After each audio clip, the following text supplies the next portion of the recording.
Sometimes life leads us down paths we never imagined, challenging our deepest notions of right and wrong. A single glance or a chance encounter can uproot everything we thought we knew about love, loyalty, and ourselves. In this story, we meet Evelyn, a 42-year-old woman with a tidy, predictable life in the suburbs of Denver, Colorado, and Ryan, the once little neighbor boy who's now a confident college student back home for the summer.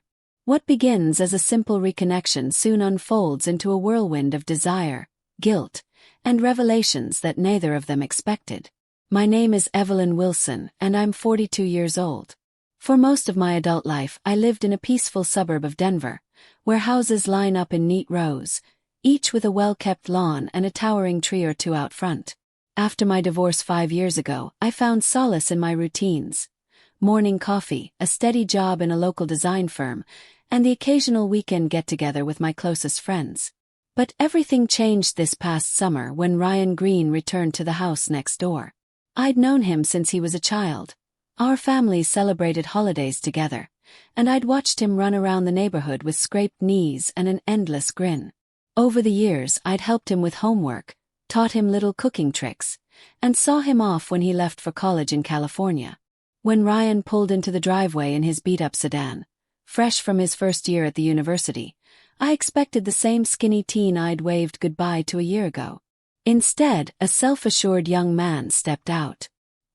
He had grown several inches, his shoulders broader, and his demeanor more mature.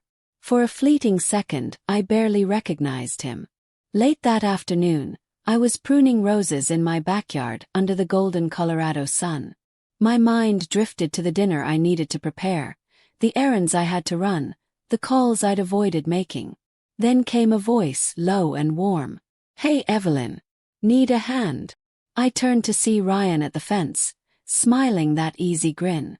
He looked so different, older, more composed, and yet somehow the same. I laughed, a bit flustered. "Ryan, I didn't hear you come up." "Well, if you're offering, I wouldn't mind the help." He hopped over the low fence between our yards, and I handed him a pair of garden shears. We fell into easy conversation about college life, his new friends, and the heavy course load. He asked me about my job and whether I was still into painting on the weekends. His curiosity felt genuine, and there was something in his gaze, intense and lingering, that caught me off guard. Over the next few days, Ryan was often around, helping me carry groceries, trimming branches in my yard, and chatting with me on the porch. One evening, after the sun set behind the Rockies, we found ourselves sipping lemonade on my front steps. The air was warm, with just a hint of breeze carrying the scent of juniper and cut grass. He talked about the cultural differences between Colorado and California, how his worldview had expanded in just 1 year. I listened intently, proud of his growth. Yet I couldn't ignore the subtle tension building in our conversations. A shared look held for a second too long, or the way he'd unconsciously scoot closer whenever we sat down. At first, I chalked it up to my imagination. Maybe I was simply lonely. But a spark ignited the moment his hand accidentally brushed mine. A slight thrill ran through me, and I immediately felt guilty for noticing. After all, I was 42. He was barely 20. We'd always had a friendly bond, but this was different, charged and confusing. A week later, I invited Ryan for dinner, wanting to repay all his help. I grilled chicken, roasted veggies, and even baked a small peach pie, knowing how much he loved local peaches. We laughed the entire evening, reminiscing about how I'd once taught him to ride a bike, each memory treading the line between nostalgic and strangely intimate. When he left, he paused at my doorway, looking at me with an intensity that made my heart pound. "Thanks for tonight," he said softly. "Of course," I managed, feeling my cheeks flush. Then, in a moment that lasted both an eternity and a heartbeat, he leaned in for a brief hug. There was nothing overtly inappropriate, just two people sharing a grateful embrace. But the heat of his body against mine set every nerve on edge. He pulled away, and our eyes locked. For a split second, the entire world seemed to slow down. He coughed awkwardly, gave me a tight smile, and left, leaving me breathless and overwhelmed by emotions that had no place in our relationship. I spent the next days in turmoil. Every time I tried to push the thoughts away, they roared back, more insistent than ever. Why was I feeling this way about someone I'd practically seen grow up next door? Part of me wanted to run, to hide from the swirl of forbidden emotions. Another part felt alive, awakened to something I'd forgotten I could feel. One evening, Ryan sent me a text. "I've been thinking about you. Mind if I drop by?" My heart hammered. 1,000 reasons to say no collided with a single unspoken desire that told me to say yes. I found myself replying, "I'll be up for a while." He arrived soon after. We sat on my living room sofa, a safe distance apart. We made small talk. His classes, my latest work project. Yet the tension grew thicker. Finally, he turned to me, words trembling on his lips. "I don't know how to say this," he began, "but I feel something I've never felt before. And it confuses me, but I can't pretend it's not real." My breath caught in my throat. I tried to speak, but only managed a shaky whisper. "Ryan." He moved closer. Our arms touched. The air between us felt charged with an electricity that demanded release. Before I could think, we were kissing, tentative and urgent at the same time. My mind screamed that this was a line that should never be crossed, but my body surrendered to the rush. When we finally broke apart, an avalanche of guilt and longing crushed me. This is wrong," I stammered, half expecting him to agree. But he only looked at me with unwavering intensity. "Maybe it is," he said softly, "but I can't help how I feel." That night we shared more than just that kiss. It wasn't a full leap into the darkest depths, but it was enough to make my hands tremble and my heart ache with conflicting emotions. The gentleness in his touch, the way he whispered my name, it all pulled me deeper into something I should have resisted. When dawn approached, I lay in bed, wide awake, listening to the quiet hum of my refrigerator, wrestling with the knowledge that I had done something irrevocable. Ryan left before sunrise. Neither of us spoke about the future, but we both felt the weight of what had happened. Despite my confusion, part of me longed to make sense of the intensity between us. Soon after that night, Ryan suggested we take a drive into the foothills just outside Denver, somewhere quiet, away from curious neighbors and familiar routines. We ended up at a rustic campsite near a small lake. It was late afternoon, the sky still bright with sunshine. We strolled along the shore, the wind rustling through pines and aspens. Ryan skipped stones across the water, trying to make me laugh. We found a secluded spot beneath a lone, tall pine where we could talk without interruption. He told me about his uncertainties at college, the pressure to choose a major, the feeling that he'd matured so quickly he didn't know who he was anymore. I confided in him about my own life, my divorce, the emptiness I sometimes felt returning to a quiet home. As the sun dipped lower, a hush fell over us. Without warning, or maybe because we both sensed it coming, we ended up in each other's arms. The rest of the world disappeared in the hush of nature. We wrapped ourselves in an old blanket from my trunk, each stolen kiss igniting something primal, something that reminded me I was still capable of desire, of feeling deeply alive. Even though we stopped short of going too far, my entire body quivered from the closeness. I realized we were playing with fire, two lonely souls seeking solace in each other, disregarding every boundary. Back in the suburbs, the reality of what we were doing sank in. Our stolen moment by the lake felt surreal, almost dreamlike. Guilt clung to me in the daylight.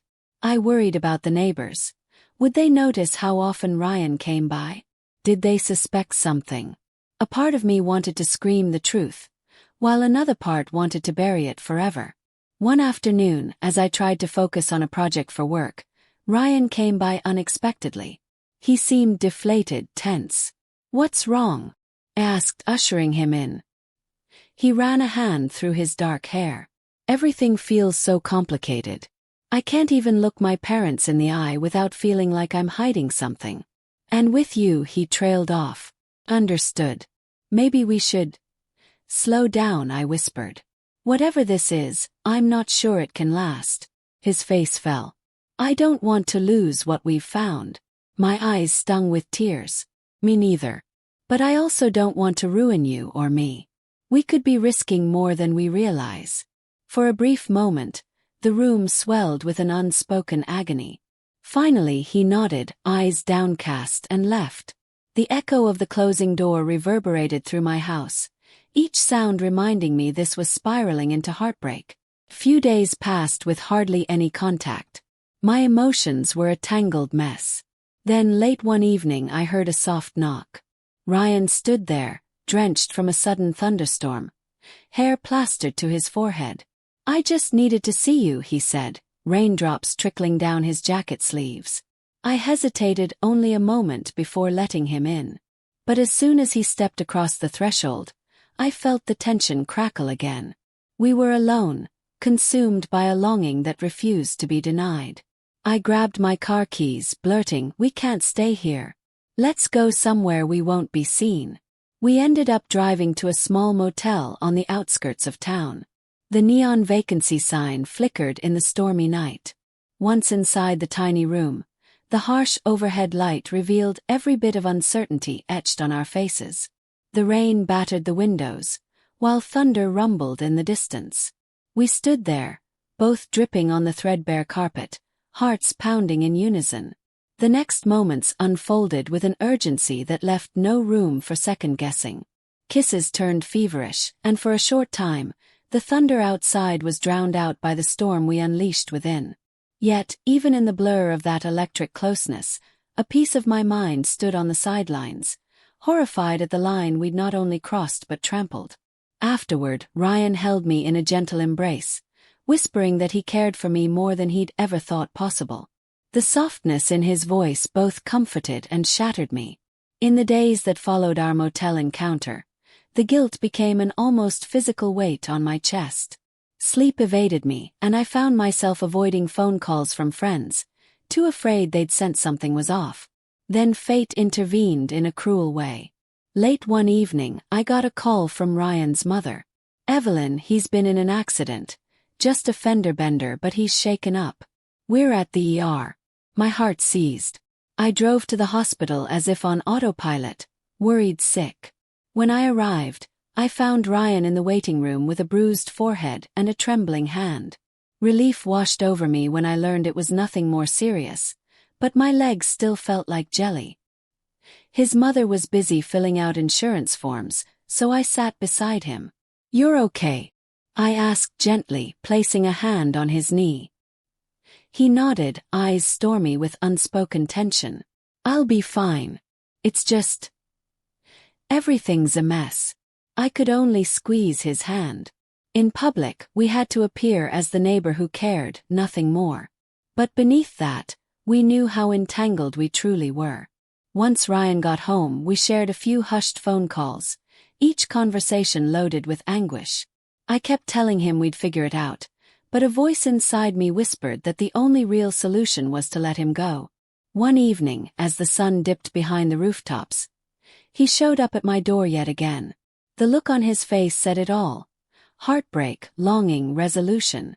"Evelyn," he said, voice shaking, "I can't keep doing this. It's tearing me apart." I felt tears forming. "I know." He took my hand, his grip firm yet gentle. "I love how you make me feel, but we're living in a world that wouldn't accept this. And maybe we shouldn't accept it either. I don't want you to lose everything you've built. And I don't want to lose my own future."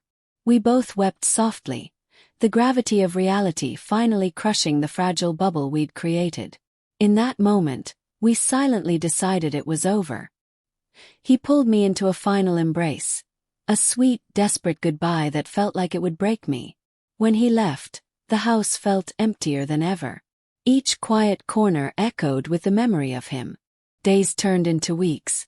I resumed my normal routines, heading to the office, running errands, reading novels in the evening. But nothing truly felt normal. My mind replayed our nights together, the stolen moments, the laughter. Guilt and an odd sense of gratitude coexisted, each warring for dominance in my heart. Eventually I found a sense of purpose. I realized how closed off I'd been, even before Ryan came home. He had stirred a longing in me, a desire for real closeness, emotional connection, and the ability to embrace life fully. Despite the heartbreak, he'd reminded me I was still capable of deep feeling. A month later, I found a letter in my mailbox with a California postmark. It was from Ryan. Short but sincere, it thanked me for everything, for helping me see that love can be found in unexpected places, but also for teaching me that sometimes the bravest thing is to walk away. Reading his words, I cried anew, and yet it felt like closure. I wrote back, wishing him well in his studies, telling him I'd always cherish our bond. Part of me believed we might never see each other again, or if we did, it would be with a gentler, wiser perspective on what we had shared. Time has a way of softening the edges of even the most tumultuous memories. Yet beneath the calm surface lies the imprint of every choice, every secret, and every forbidden kiss. It's in that reflection that we sometimes discover the most about ourselves, acknowledging not only our yearnings but also our limitations. A psychologist's view and recommendations. From a professional psychologist's standpoint, several core themes stand out in Evelyn and Ryan's story. Insights that can resonate far beyond this singular relationship. Unmet emotional needs. Evelyn's divorce and subsequent loneliness created a vacuum she didn't fully recognize until someone provided emotional warmth. Recognizing our own need for connection is crucial to avoiding impulsive or harmful relationships. Boundaries and moral complexity. The tension in this story highlights how easy it is for blurred lines to escalate quickly. While age gaps aren't always problematic, the emotional readiness and power dynamics of both parties must be carefully evaluated. Societal and internal pressures. Fear of judgment from neighbors, friends, and family can exacerbate the guilt within such relationships. On a personal level, guilt often stems from conflicting values, yearning for love or intimacy versus knowing the social and ethical context. Communication and support systems. In emotionally fraught situations, having a trusted confidant or professional counselor can provide clarity. Open dialogue helps individuals navigate overwhelming feelings in a constructive way. Acceptance and growth. Sometimes the most meaningful relationships are those that cannot last. They come into our lives to teach us about our desires, vulnerabilities, and potential. Letting go can be an act of profound love, both for oneself and the other person. Recommendations. Seek professional help. If you find yourself in a similarly confusing or emotionally charged situation, a therapist can offer guidance, helping you understand the forces at play and plan your next steps responsibly. Establish clear boundaries. Define personal limits early on. Recognize warning signs if a relationship or dynamic crosses lines that conflict with your personal, ethical, or legal standards. Self-care and reflection. Engage in activities, be it hobbies, exercise, or mindfulness, that strengthen your sense of identity. Self-care can mitigate the sense of isolation that fuels unhealthy attachments. Consider the long-term consequences. Before pursuing any relationship that challenges social or moral norms, weigh the potential outcomes for everyone involved, including emotional fallout and practical repercussions. Practice compassion for yourself and others. Healing from a complicated situation often demands self-forgiveness. It's equally important to extend empathy to anyone else involved, as they may be grappling with similar inner conflicts. Evelyn and Ryan's story reveals the fragile boundary between comfort and chaos, showing how loneliness and longing can entwine to form a bond that defies conventional wisdom. It's a stark reminder that even seemingly impossible connections serve a purpose, to help us grow, reevaluate our priorities, and rediscover parts of ourselves we once believed were lost. Thank you for joining us until the end. If this tale moved or intrigued you, please consider subscribing and giving us a thumbs up. Every bit of support helps us continue sharing heartfelt stories that resonate on many levels. Feel free to leave your thoughts in the comments. We'd love to engage in meaningful conversations with our community.